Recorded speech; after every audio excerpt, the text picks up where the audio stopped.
Այստեղ իրավական որևէ տար դուք տեսնում եք, թե ինչպես հայտարարել որ շատ իրավական ոլորտի շատ փորձագետներ ամբողջությամբ քաղաքական են։ Տեսեք, ես անձամբ գործի նյութերին չեմ տիրապետում եւ ձեր նման ինչ ինֆորմացիա ունեմ լրատվական միջոցներից գիտեմ եւ այն ինֆորմացիան որ կա, այնտեղ որևէ հանցակազմ չկա, ակնհայտ է որ գործընթացը քաղաքական է եւ դա չել թաքցնում գործադիր իշխանության ղեկավարը իր բոլոր հայտարարություններով։ Փաստաբանները արդեն նշել են, որ ամբողջությամբ անհիմն է գործը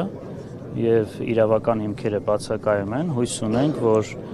մասնագիտական բարոյականությունը կգերակայի եւ կստանանք այնպիսի որոշում, որը համապատասխանում է Հայաստանի Հանրապետության օրենսդրությանը։ Նիկոլ Փաշինյանը հայտարարել է, որ հեծը ազգայնացնելու գործընթաց է սկսվել, կառավարությունը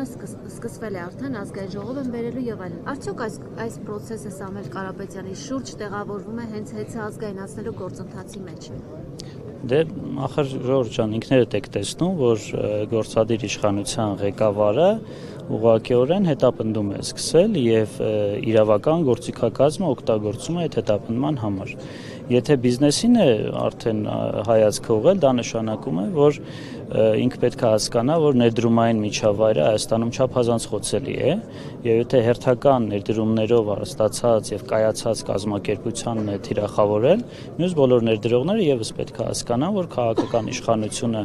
հնարավոր է վաղ թե ուշ նաև մոտենա իրենց բիզնեսներին։ Իսկ բիզնեսը եւ փողը շատ նուրբ գործիք է եւ քաղաքական իշխանությունները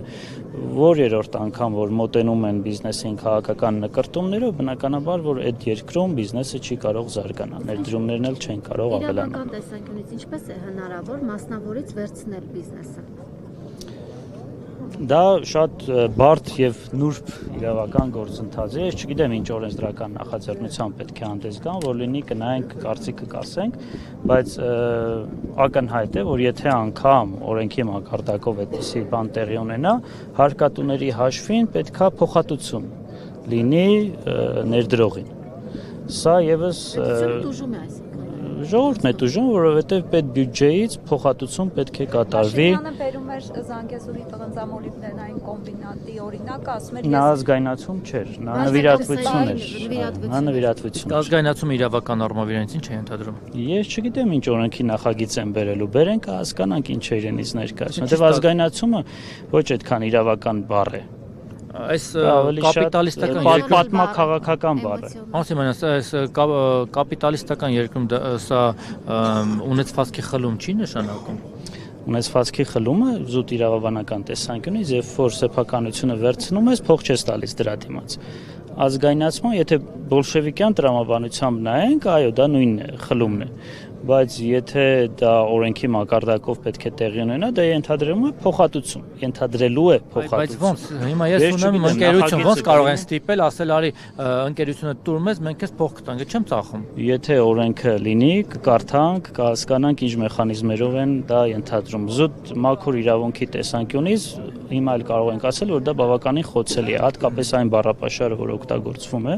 շատ խոցելի բառապաշար։ Ազգայնացումը նկատում եք։ Եվ ազգայնացումը եւ դրանից հետո մնացած բառերը, որոնք օգտագործվում։ Պարոն Սիմոնյան, եկեղեցու թիրախավորելը, հա, Նիկոլ Փաշինյանի կողմից ինչպես կբնորոշեք, նա ասում է, ես լեգիտիմության հարց եմ լուծում։ Նա արդյոք իրավունք ունի որևէ կերպ հայտարարություն անել կամ միջամտել եկեղեցու։ Տեսեք, տվյալ պարագայում գործադիր իշխանության ղեկավարը խոսում է Հայաստանի Հանրապետության անունից։ Հայաստանի Հանրապետությունում երաշխավորված է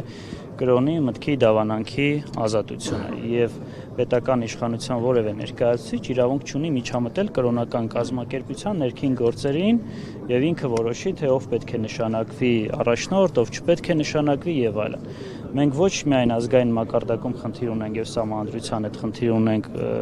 գործադիր իշխանության ղեկավարի հայտարարությունների կապակցությամբ, այլ նաեւ մարդու իրավունքների եվրոպական կոնվենցիայի շրջանակներում ավելին կան նաեւ մարդու իրավունքների եվրոպական դատարանում նախադեպեր, որոնք որ ուղղակիորեն դատապարտել են նման գործելավոճը։ Թե Հունաստանում կա, թե Բուլղարիայում կա, բավականին նախադեպային իրավունքը այս տեսանկյունից զարգացած է եւ բոլոր տեղերում էլ կոնվենցիոն խախտում է դա դիտարկվել։ Դրա համար այն գործընթացը, որ այսօր սկսվել է գործադիր իշխանության կողմից, պետք է կասեցվի հենց իրենցից կողմից, որովհետեւ դա եւս պետության համար հետագայում խնդրեմ է լինելու, որովհետեւ ելի եւս մեկ անգամ Հայաստանի Հանրապետությունը պետք է պարտվի եվրոպական դատարանում եւ այդ գումարները ելի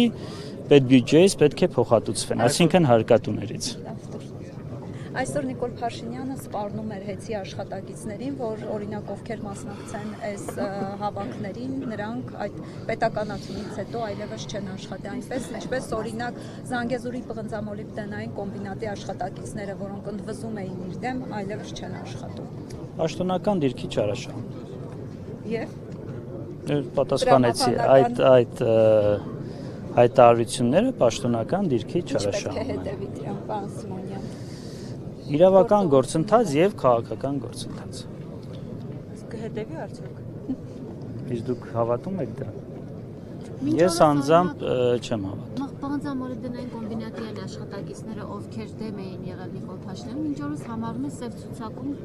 ցուցակում են մինչ օրս եւ աշխատանքի չեն կարողանում տեղավորվել։ Այս գործընթացը, որ իրականացվի նաև հեծի աշխատակիցների դեմ, ով կարող է օրինակ դադարեցնել կամ աջակցել քաղաքացիներին, եթե դա պետական մակարդակով է։ Հայաստանի Հանրապետության սահմանադրությամբ սահմանված է, որ խտրականությունը արգելվում է մարդկանց, քաղաքացիների, այդ թվում քաղաքական հայացքներից ելնելով։ Չի կարելի մեկ մարդուն ընդունել աշխատանքի, որ նա օրինակ հարում է իշխանության քաղաքական հայացքներին եւ մյուս մարդուն գործից անել, որ նա հարում է օրինակ ընդդիմադիր քաղաքական հայացքներին։ Սա սահմանադրության խախտում է եւ մարդու իրավունքների կոպտագույն խախտում, որը նաեւ էլի նորից կրկնեմ, մարդու իրավունքների եվրոպական դատարանի նախադեպային իրավունքով եւ կոնվենցիայով արգելված արարք է։ Եվ պարոն Սիմոնյան, ձեր նախկին գործընկեր Էդմոն Մարուկյանն իմպիչմենտի գործընթացի մաս է դառնում, դա հնարավոր է իրականացնել, արդյոք իրատեսական է, որ իմպիչմենտով Նիկոլ Փաշինյանին հեռացնել։ Իսկ կլինի իրավական հարցեր տակ։ Իմպիչմենտը քաղաքական գործընթաց է։ Բայց իրավաբանորեն է դա ձևակերպվում եւ մուտքարվում որպես։ Տեսեք, իրավական մեխանիզմը կա, քաղաքական գործիչները իրենց գործողություններով պետք է կարողանան այդ մեխանիզմը օգտագործեն։ Կստացվի թե չի ստացվի, դա արդեն կոնկրետ գործընթացից է կախված, ես չեմ կարող կանխատեսում անել։ Քաղաքական գործիչ ինչ է կարծում հնարավոր այսօրվա իրավիճակը հաշվի առնելով խորհրդանում են իմպիչմենտով Փաշինյանին։ Չեմ կարող պատասխանել, ես արդեն քանի տարի է բուն քաղաքական գործընթացներից դուրս եմ։ Երջանիկ ապրում եք։ Երջանիկ չեմ ապրում, բայց իրավական գործընթացներով եմ ավելի շատ զբաղվում։ Պարոն Սիմոնյան, իրավական հարց Բաքվում պահվող ռազմագերիների եւ պատանդների հետ կապված է, հետևում եք գործընթացներին։ Հայաստանի Հանրապետությունը իշխանությունների գլխավորությամբ հայտարարում է, որ իրենք աշխատանքներ տանում են։ Դուք տեսնում եք այդ աշխատանքների արդյունքները։ Ասեմ, որ ոչ միայն հետևում եմ, այլ նաև որոշակի մասնակցությունն եմ մեր գերիների իրավունքների պաշտպանության գործում եւ կարող եմ նաև նշել, որ Հայաստանի Հանրապետությունը իրավական գործընթացներում առնվազն որևէ ձևով չի նպաստում, որպեսզի գերիները օր առաջ ազատվեն։ Թե ինչ են բանակցում, ես չգիտեմ, բայց զուտ իրավական գործընթացներում այդպիսի